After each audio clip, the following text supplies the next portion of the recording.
Fui pregar numa igreja muitos anos atrás. Preguei sábado à noite, preguei domingo pela manhã e iria pregar domingo à noite. Quando terminou o culto domingo pela manhã, o pastor, ele já dorme no Senhor, sofreu um acidente alguns anos depois. Ele me disse assim: tem uma irmã aqui na minha igreja, ela é muito crente, Deus usa ela demais. O que foi de profecia, de revelação, é incrível, Josué. Onde ela impõe as mãos, a pessoa é curada. É dirigente do meu círculo de oração. E essa mulher entrou num estado de depressão que não sara.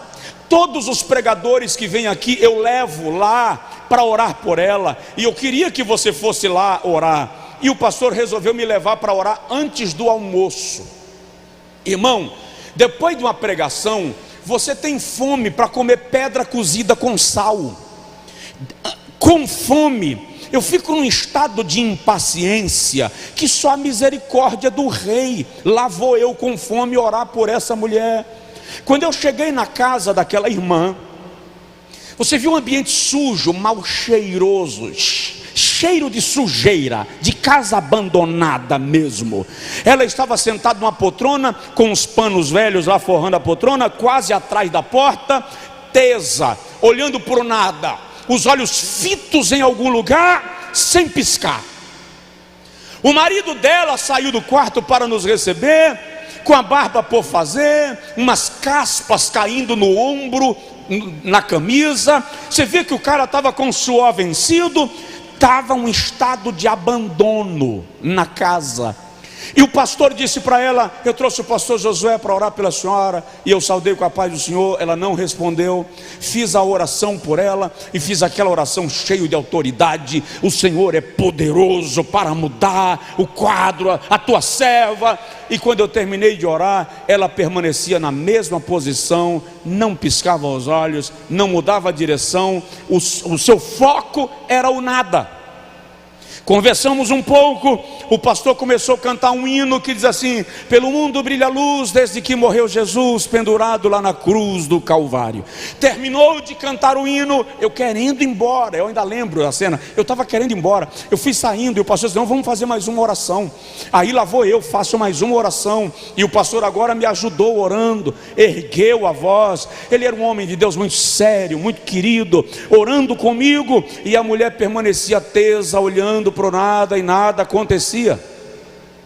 Eu parei a oração, fiquei ali, e o pastor ficou meio que fazendo uma pregação reflexiva, tentando orientá-la de alguma maneira, dando uma palavra. E eu me afastei um pouco e fui para o hall de entrada da casa. Quando eu estava no hall de entrada da casa, eu estava fazendo o que a maioria dos crentes fariam nessa circunstância: Deus, por que o Senhor permite isso com um servo teu? Porque isso acontece com um crente. A mulher dirige o círculo de oração. O Senhor usa a mulher para profetizar. O Senhor usa a mulher para curar enfermos e deixa ela entrar num estado de depressão nesse nível. Muito questionando, de repente caiu em cima de mim uma informação. Caiu como se fosse uma laje desabando na minha cabeça. E quando aquilo caiu, eu tomei um choque. E no choque que eu tomei, eu voltei e disse para o pastor: espera um pouquinho. E olhei para a irmã e disse assim: Deus nunca lhe usou. Ele acabou de me dizer que Ele nunca profetizou na sua boca. Ele nunca curou através da senhora. As suas revelações não eram divinas. O Senhor me disse que o diabo estava operando na sua vida e enganando a igreja. Quando eu disse aquilo, as lágrimas começaram a escorrer dos olhos. Eu ajoelhei na frente dela e disse: agora, minha irmã, fala o que foi que aconteceu, ou o diabo vai lhe levar em carne para o inferno. Aí ela abriu a boca, começou a tremer os lábios, mexeu a mão, e ela disse: eu queria muito ser usada por Deus, eu queria muito profetizar, mas eu não estava disposta a viver o que Deus estava requerendo de mim. E um dia, numa madrugada, ela disse: me apareceu uma entidade maligna. E ela disse assim: e eu sabia que era um demônio.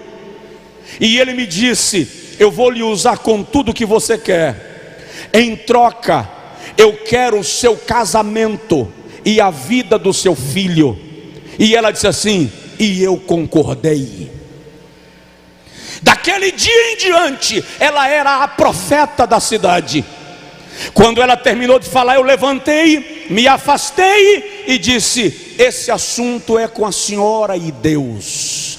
Eu não vou orar pela senhora, eu não vou interceder pela senhora, eu vou me afastar, é a senhora quem ora. Eu vou inclusive dar uma margem de distância, porque se Deus quiser mandar um raio e lhe matar, Ele não vai me chamuscar. Se resolva com Deus. Me afastei e voltei a cantar com o pastor. Essa mulher ajoelhou e começou a clamar, e começou a pedir perdão, e começou a gritar. Ela arrancava aqueles trapos de cima do sofá velho, gemia, chorava. Enquanto ela gemia e chorava, de repente a graça de Deus tomou conta daquela sala, e ela começou a falar em línguas estranhas, agora sim, do Espírito Santo. Nós estávamos lá para discernir, e sabíamos que era o Espírito de Deus que havia recebido sua oração. Enquanto ela falava em línguas, o marido dela chorando disse: dá licença que eu vou tomar um banho, e partiu para o banheiro. A criança começou a vomitar lá no quarto, estava doente de cama, levantou vomitando. A empregada, a irmã que estava lá ajudando, pegou a criança para auxiliar. Para a honra e glória do nome de Jesus, nós fomos almoçar mais de 3 horas da tarde, mas à noite aquela família estava na igreja dando glórias e louvores.